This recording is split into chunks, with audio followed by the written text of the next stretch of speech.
তুই থাক এই মারলো না এই দেখেছে গাইস এরা না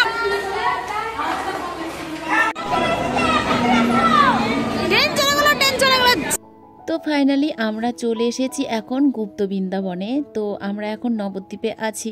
তোমরা তো দেখলেই আগের ভিডিওতে যে সকালবেলাতে আমরা গোশালা দেখতে গিয়েছিলাম, তারপরে রুমে এসে স্নান করে আমরা 3 বান্ধবী এক রকমের ড্রেস পরে চলে এসেছি এখন নবদ্বীপ ঘুরতে। তো প্রথমে গিয়েছিলাম গুপ্ত বৃন্দাবনে গিয়ে গুপ্ত বৃন্দাবনটা দেখে আসলাম। তারপরে এখন এসেছি নিমাইয়ের জন্মস্থানে। এই যে ঘরটা দেখছো আর এই নিম গাছটা দেখছো, এখানেই কিন্তু নিমাইয়ের জন্ম হয়েছিল। আর পাশে একটা মন্দির করা রয়েছে। তো মন্দিরের ঠাকুরগুলো খুব সুন্দর লাগছিল দেখতে। আর সব থেকে ভালো লেগেছে জানো তো এই ঠাকুরটা দেখতে।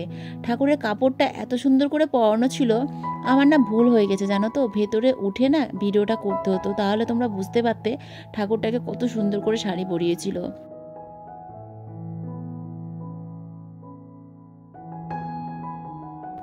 তারপরে এলাম নবদ্বীপের সব থেকে বড় নিমাই ঠাকুরকে দেখতে। তো নিমাই ঠাকুরকে তো দেখা হয়ে গেছে, তো আশেপাশে কিছু স্ট্যাচু করা হয়েছিল ঠাকুরের, তো সেই স্ট্যাচুগুলোই দেখলাম। স্ট্যাচুগুলোও বেশ সুন্দর লাগছিল দেখতে, কালার টালারগুলো বেশ সুন্দর করে রাখা হয়েছিল। আর আজকে এতটাই গরম পড়েছে যে ঘাম মুছতে মুছতে আমার মুখটার 12টাই বেজে যাচ্ছে। আর এইদিকে দেখো মানে পুকুরটাও খুব সুন্দর লাগছিল দেখতে। পুকুরের পাশে কত মানে ফুল গাছ লাগানো রয়েছে। তবে জানো তো এই পুকুরে মনে হয় মাছ চাষ করা হয়, কারণ এখানে না প্রচণ্ড মাছের গন্ধ বেরোচ্ছিল। তো যাই হোক, এই যে নবদ্বীপে এসে সব কিছুই দেখলাম, সব কিছু মোটামুটি ভালোই লাগলো। তবে একটা জিনিস খারাপ কি লেগেছে জানো তো, সেটা হচ্ছে এই যে আমরা টিকিট কেটে ঠাকুরগুলো দেখতে মানে ভেতরে আসছি, তো ঠাকুরগুলোকে একটু পয় পরিষ্কার করে তো রাখতে পারে। সত্যি কথা বলতে প্রতিটা ঠাকুরের গায়ে ধুলো জমে আছে, দেখে খুব খারাপ লাগছিল যে ঠাকুরের জায়গায় এসে ঠাকুরকে আমাদেরকে এইভাবে দেখতে হচ্ছে। কি করব বলো, আমাদের হাতে তো কিছু নেই যে কিছু করতে পারবো। তবে এই মিউজিয়ামটা ঘুরতে বেশ ভালো লাগলো, বিভিন্ন রকমের সিনারি করা ছিল। তারপরে এলাম ফাইনালি আমরা সোনার গৌরাঙ্গ দেখতে, যেটা দেখার খুব ইচ্ছে ছিল। এতদিন সোনার গৌরাঙ্গ অনেক নাম শুনেছি, কিন্তু কোনোদিন চোখে দেখা হয়নি। তো আজকে আমি সেটাও দেখে নিলাম। তবে এই মন্দিরে ঢুকতে গিয়েও জানো তো 5 টাকা করে টিকিট করতে হয়েছে। এখানে প্রতিটা মন্দিরেই কিন্তু পয়সা লাগছে ঢুকতে। তবে জানো তো আমি যখন মায়াপুরে ঘুরতে গিয়েছিলাম, মায়াপুর তো ওপারে আর নবদ্বীপ এই পারে, মায়াপুরের কোনো মন্দিরে কিন্তু পয়সা নেয় না। আর যত দেখলাম নবদ্বীপের মন্দিরে ঢুকতেই পয়সা নাই। যাই হোক, কত পয়সা কত দিকে চলে যাচ্ছে ঠাকুরকে দেখার জন্য, না হয় 5 টাকা 10 টাকা খরচাই করলাম, তাই না?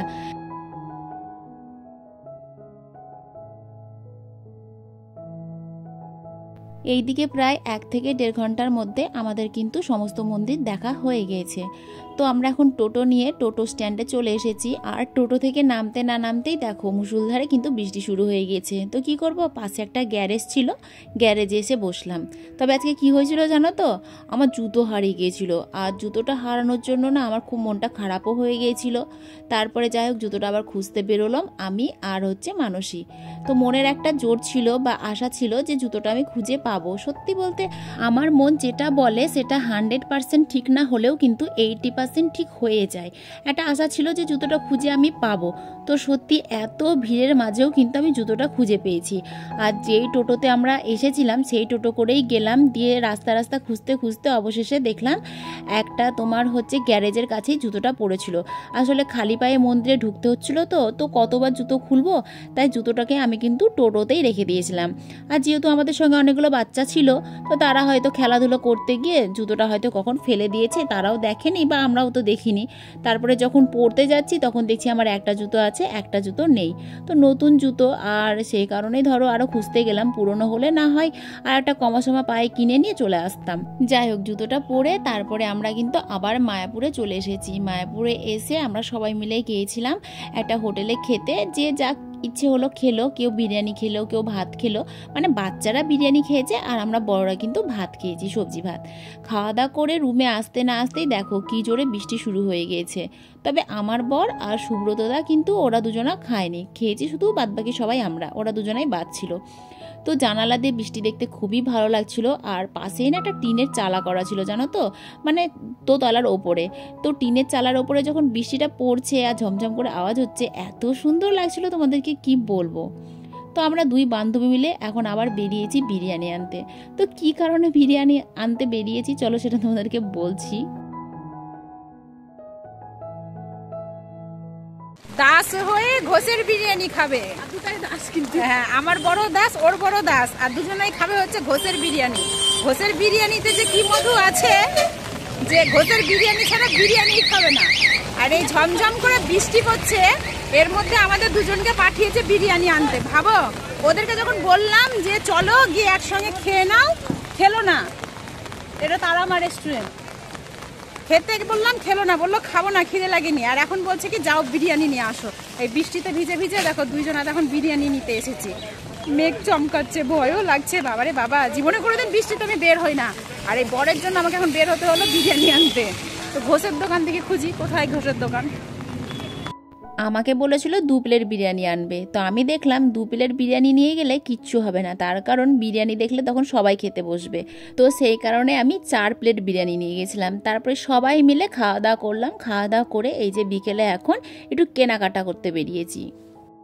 আমরা দেখো রুমটায় কিভাবে ঢুকেছিলাম আর কিভাবে বেরোচ্ছি। দেখো বিছানাপত্রের অবস্থা কি, এই যে বিছানার এই যে এগুলোকে প্লাস্টিকগুলোকে দেখো কিভাবে ছিঁড়েছে বাচ্চা কাচ্চায় লাফিয়ে টাফিয়ে। এটা যাই হোক একেবারে বিখ্যাত হয়ে আছে। ওই ঘরের রুমটা ভালো আছে। এই ঘরে বড়রা ছিল, তো এই যে এই ঘরে সব বড়রা ছিল। অবশ্য এই ঘরে প্লাস্টিক পাতা ছিল না, তো এই ঘরটা তো মোটামুটি ভালো আছে। যাবো না বাড়ি, তাই বল আমি যাবো না বাড়ি। তুই থাক, তুই থাক।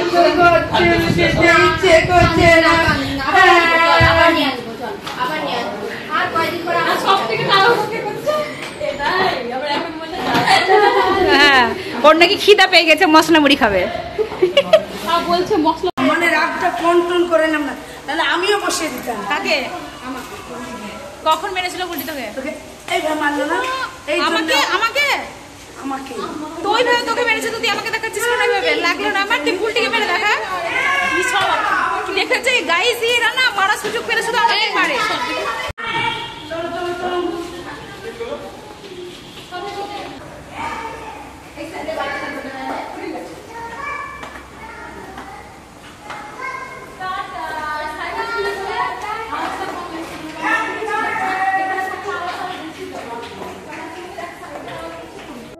হোটেলের সামনে থেকে টোটো ধরলাম, তারপরে সোজা চলে এলাম স্টেশনে। স্টেশনে এসে এখন আমরা যাব হচ্ছে ট্রেনে চেপে বাড়ি। তো ট্রেনের মধ্যে এই যে মশলা মুড়ি অবশেষে পাওয়া গিয়েছে। প্রায় বাড়ির কাছাকাছি চলে এসেছি, তারপরে পাওয়া গেল মশলা মুড়ি। এত রাতের বেলায় কে মশলা মুড়ি বিক্রি করবে বলো তো? আর এদিকে মানুষই সমানে বলে যাচ্ছে আমি মশলা মুড়ি খাবো, মশলা মুড়ি খাবো। তো আজকে আমাদের সঙ্গে কি হয়েছে জানো তো? মানে আমরা যেই ট্রেনটায় চেপেছিলাম সেই ট্রেনটা কিন্তু ডাইরেক্ট যাবে হচ্ছে তোমার আজিমগঞ্জে, মানে জিয়াগঞ্জ যাবে না, তোমার নসিপুর ব্রিজের ওপর দিয়ে আজিমগঞ্জ চলে যাবে। তো আমরা আজিমগঞ্জকে কি করব? তো সেই কারণে আমরা জানো তো ওই ধুবুলিয়া স্টেশনে চেপেছিলাম ট্রেনে ঠিকই, কিন্তু আমরা এসে আবার লালবাগে নেমে গিয়েছিলাম। লালবাগে নেমে তারপরে লালবাগ থেকে আবার জিয়াগঞ্জে এসেছি অন্য একটা ট্রেনে। তো আমি গিয়েছিলাম কিভাবে আর আসছি কিভাবে দেখো, কতগুলো ব্যাগপত্র জলের বোতল নিয়ে আসছি। আসলে কি বলো তো, আমাদেরকে ট্যাপের জল আনতে যেতে হয় তো ভাতটা রান্না করার জন্য। তো ভাবলাম বোতলটা যখন কিনেছি আর দামটা যেহেতু কিনেছি ফেলে কেন দিব, নিয়ে যাই সঙ্গে করে, আমার জল নিয়ে আসা হবে। আসলে বিয়ের পরে মেয়েরা সাংসারিক হয়ে যায়, তো তাই খুঁটিনাটি প্রয়োজনীয় জিনিসগুলো কিন্তু মেয়েরা মানে জোগাড় করতে বেশি ভালোবাসে, বা দরকারি জিনিসগুলো ফেলতে মানে কষ্ট পায় আর কি। আমি তো খুবই মানে কষ্ট পাই যেগুলো দরকারি জিনিস সেগুলো ফেলে দিতে। তো এই যে এই ট্রেনটায় করে আমরা এসেছিলাম, এই ট্রেনটা এখন যাচ্ছে নসিপুর ব্রিজের ওপর দিয়ে মানে জিয়াগঞ্জে। তো আমার না খুব ইচ্ছে করছিল, আমার আর ভৌমিকদার কিন্তু খুব ইচ্ছে করছিল এই ট্রেনে চেপে নসিপুর ব্রিজের ওপর দিয়ে আজিমগঞ্জ যেতে, তারপরে আজিমগঞ্জ পার হয়ে আমাদের বাড়ি মানে জিয়াগঞ্জে। তো সবাই রাজি হলো না, কারণ ওটা করতে গেলে অনেকটাই দেরি হয়ে যেত বাড়িতে যেতে। আর জিয়াগঞ্জ স্টেশন থেকে হচ্ছে মানুষের বাড়ি আর হচ্ছে বুলটির বাড়ি কাছে, আমাদের বাড়িও কাছে, কিন্তু আজিমগঞ্জ পার করে যদি সদরঘাট আসি তাহলে সদরঘাট থেকে বুলটির বাড়ি আর মানুষের বাড়ি কিন্তু অনেকটাই দূরে হয়ে যাবে, আর আমার বাড়ি সুদীপ্তার বাড়ি কিন্তু কাছে হয়ে যাবে। আর এইদিকে রাস্তাঘাট ঠিক মতো না চিনতে পারলে যা অবস্থা হয় আর কি, এই মানসী আর সুদীপ্তা দুটোতে মিলে জানো তো আমাকে তো পাগল করে দিয়েছে। হ্যাঁ, কারণটা হচ্ছে আমরা যাব জিয়াগঞ্জে, আর ওরা বহরমপুরের লাইনের ট্রেন দেখে বলে কি এই তাড়াতাড়ি চ ট্রেন চলে যাচ্ছে, আমরা কিন্তু এইভাবে ওভারব্রিজ পার করে এইভাবে ট্রেন ধরতে পারবো না, দরকার পড়লে টোটোতে করে যাব। সে মাথা খারাপ করে দিচ্ছে আমার জানো না। তাই তারপর ওদেরকে বললাম আরে ওটা তো বহরমপুরের দিকে যাচ্ছে আর আমরা তো যাবো জিয়াগঞ্জ লাইনের মানে ট্রেন এখনও আসেনি, তো চ ধীরে সুস্থে নাম।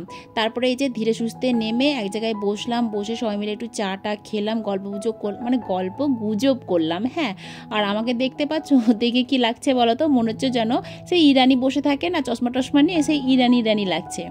তারপরে যাই হোক ফাইনালি আমরা কিন্তু এই যে এই ট্রেনটায় চেপে জিয়াগঞ্জ স্টেশনে চলে এসেছি, এখন বাড়ি যাওয়াই বাকি আছে। তো এই দুটো দিন খুব সুন্দরভাবে আনন্দ করে সবার সাথে দিন কাটালাম, এখন বাড়ি যেতে খুবই মন খারাপ করছে, বাড়ি গিয়ে সেই আবার একই জীবনের মধ্যে চলতে হবে। যাই হোক এখন জিয়াগঞ্জ স্টেশন থেকে টোটো ধরবো, টোটো ধরে সোজা বাড়ি গিয়ে লম্বা একটা ঘুম, যেহেতু এতটা জার্নি করেছি ঘুমাতে বেশ ভালোই লাগবে। তো সকলকে গুড নাইট, টাটা, কেমন? আবার কালকে তোমাদের সঙ্গে দেখা হচ্ছে।